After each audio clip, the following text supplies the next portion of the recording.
Hi friends, welcome to biology for DSC. నేను మీ హర్లీలా. Psychology కోమర్ విద్యకు సంబంధించి పార్ట్ 6 వీడియో ఇది. ఈ వీడియోని చూసే ముందు ఈ కోమర్ దశకు సంబంధించి మిగిలిన ప్రీవియస్ వీడియోస్ అనేవి చూడండి. నాయకత్వం కోమర్ దశలోని సమూహం గురించి ఇంతకు ముందు నేర్చుకున్నాం. సమూహాలు ఏర్పడాలన్నా, సమూహ కార్యకలాపాలను ఒక క్రమ పద్ధతిలో నడపాలన్నా సమూహానికి సరైన దిశానిర్దేశం అవసరం. దిశానిర్దేశం చేసే వ్యక్తి కావాలి. ఆ వ్యక్తిని సమూహంలోని సభ్యులు ఆమోదించేవాడు అయి ఉండాలి. అలాంటి వ్యక్తే నాయకుడు. మనం పార్ట్ 5 వీడియోలో సమూహాలను గురించి మాట్లాడుకున్నాం. కానీ ఇక్కడ ఈ సమూహాన్ని ఒక క్రమ పద్ధతిలో నడపాలన్నా, సమూహానికి సరైన దిశానిర్దేశం చేయాలన్నా సరైన దిశానిర్దేశం చేసే వ్యక్తి ఉండాలి. ఆ వ్యక్తినే సమూహంలోని సభ్యులు ఆమోదించేవాడు అయి ఉండాలి. అందరూ సభ్యులు ఆమోదించేవాడై ఉండాలి. అలాంటి వ్యక్తే నాయకుడు.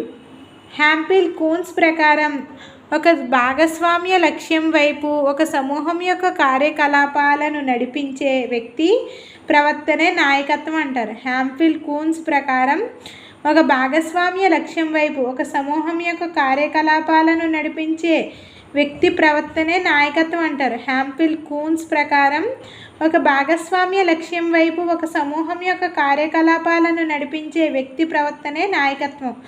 హ్యాంపిల్ కూన్స్ ఇచ్చారన్నమాట. ఒక భాగస్వామ్య లక్ష్యం వైపు ఒక సమూహం యొక్క కార్యకలాపాలను నడిపించే వ్యక్తి యొక్క ప్రవర్తనే నాయకత్వం అంటారు. కెంబాల్ యంగ్ నాయకత్వం అనేది ప్రభావం చూపడం అని నిర్వచించారు. కెంబాల్ యంగ్ నాయకత్వం అనేది ప్రభావం చూపడం అని కెంబాల్ యంగ్ నిర్వచించారనమాట. బేరన్స్ బేర్నీ నిర్వచనం ఏంటి? కొందరు వ్యక్తులపై ప్రభావం చూపి సమూహ చర్యలకు లేదా కార్యకలాపాలకు మార్గదర్శకత్వం వహించే ప్రక్రియే నాయకత్వం.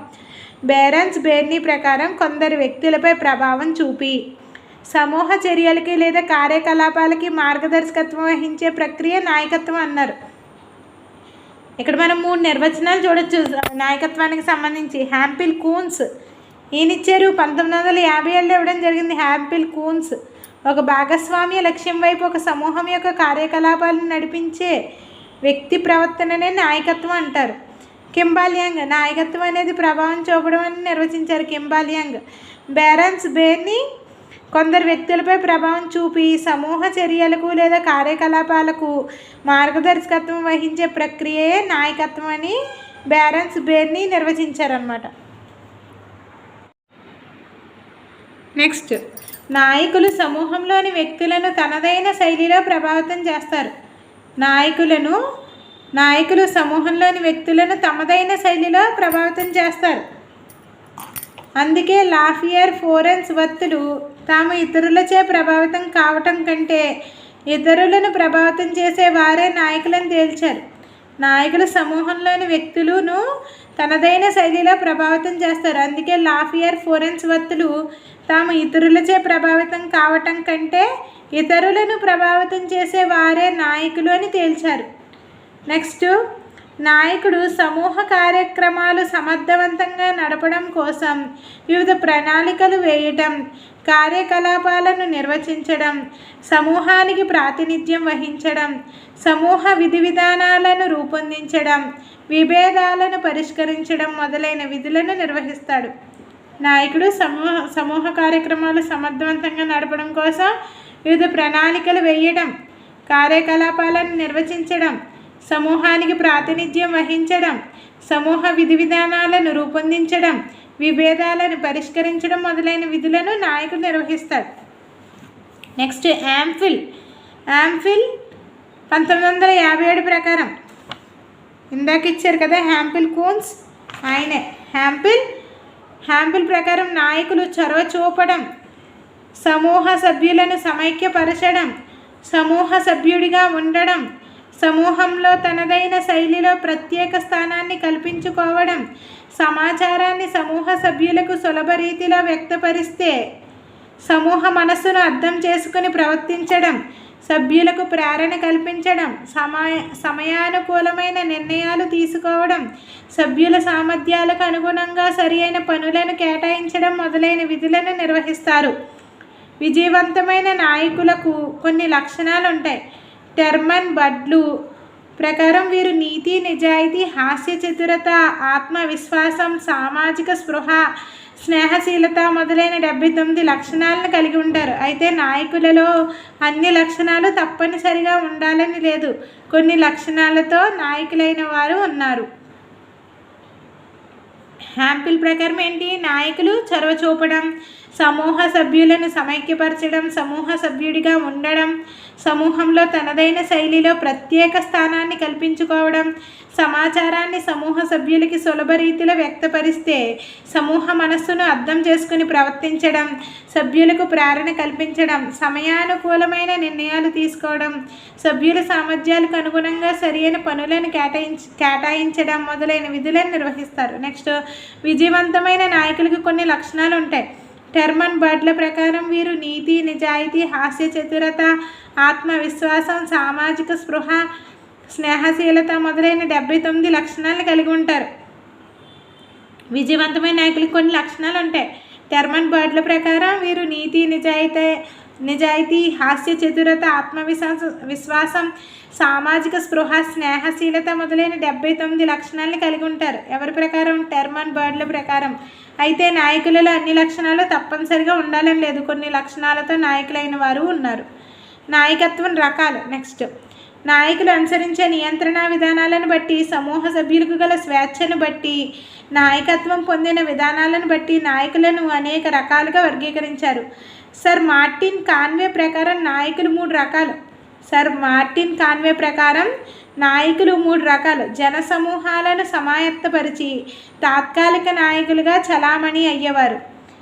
జనసమూహ ప్రతినిధులు అని జనసమూహాలను సమ్మోహనపరిచి తమ పట్ల నమ్మకం కలుగజేసి వశపరుచుకుని ఆధిపత్యం వహించే వారిని, జనాన్ని బలవంతంగా వశపరుచుకునే వారిని, సామాన్య సమూహాలకు గల అస్పష్టంగా ఉండే భావాలను, ప్రేరణలను, ఆశయాలను ముందుగా గ్రహించి వాటికి వాగ్రూపాన్ని ఇచ్చి వాళ్లను కార్యోన్ముఖులుగా చేసేవారిని సముదాయ భాష్యకారుడు అని వర్గీకరించారు. ఇక్కడ సర్ మార్టిన్ కాన్వే నాయకుల్ని 3 రకాలుగా విభజించారు. జనసమూహాలను సమాయత్తపరిచి తాత్కాలిక నాయకులుగా చలామణి అయ్యేవారు జనసమూహ ప్రతినిధులు అని. ఫస్ట్ ఎవరు? జనసమూహ ప్రతినిధులు ఫస్ట్.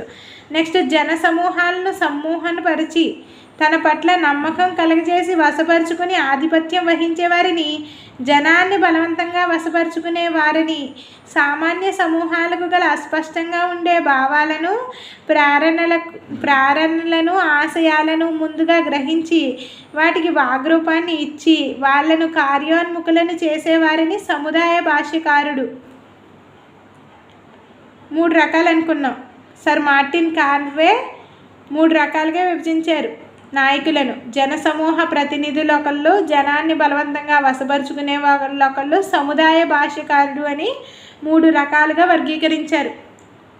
నెక్స్ట్, కట్ లెవిన్ నాయకులను 3 రకాలుగా వర్గీకరించారు. కట్ లెవిన్ నిరంకుశ నాయకత్వము, ప్రజాస్వామ్య నాయకత్వము, జోక్యరహిత నాయకత్వము. నిరంకుశ నాయకత్వము, ప్రజాస్వామ్య నాయకత్వము, జోక్యరహిత నాయకత్వం.